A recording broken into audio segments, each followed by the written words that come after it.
Hello mga bro, welcome po ulit sa panibagong video.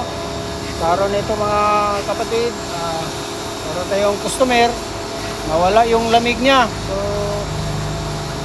check namin, ito pa yung dahilan. Ito para yung dahilan, pagkawala ng lamig. Ayan, leaking, evaporator leaking. So, B64B, palit tayo ng evaporator. Yan. Oh, waskag oh. Yan, sa ilalim mga kapatid oh. Waskag. D64B, nawala ang lamig. So, ito pala yung dahilan. Leaking. So, yan mga kapatid. So, palit tayo ng yung bago. So, yan. Yan. Tip lang mga kapatid. Kung ako sa inyo, pag leaking yung ano niya, yung evaporator, bili kayo sa Shopee. Mura lang. 1.7 lang. Mahigit sa Shopee.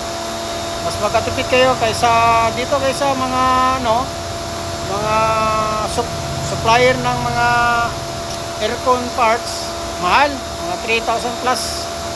So, advice ko, sa Shopee na lang, mas mura. Same quality lang. Marami na kaming nakabit dito na sa Shopee lang sila nagbili. Okay naman yung ano nila.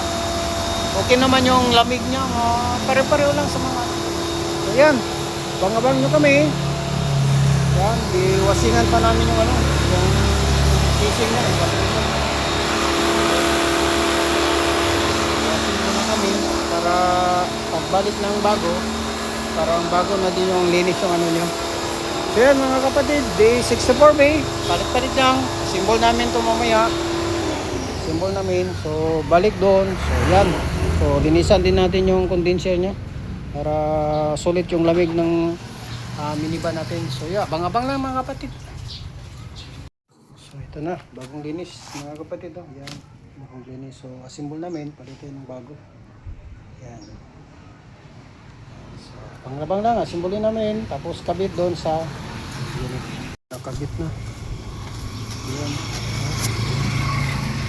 Kabit na. Yan. Kabit na. So,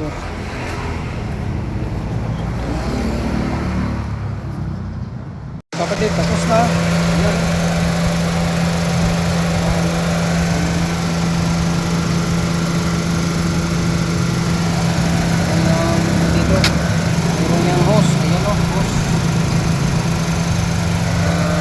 Bawal na technique yan mga kapatid.